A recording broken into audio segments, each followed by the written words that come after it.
learned about how our ancestors used gravity to save water and created ponds. And they took us for a walk inside the Miao forest.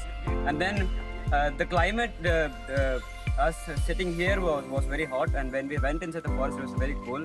And that was my experience here. This was a really inspiring session as we not only learned about water conservation and environmental protection, but we had an inspiring example who's Mr. Manigandan, who executed and saved more than several lakes, which is essential for the animals of grasslands and etc.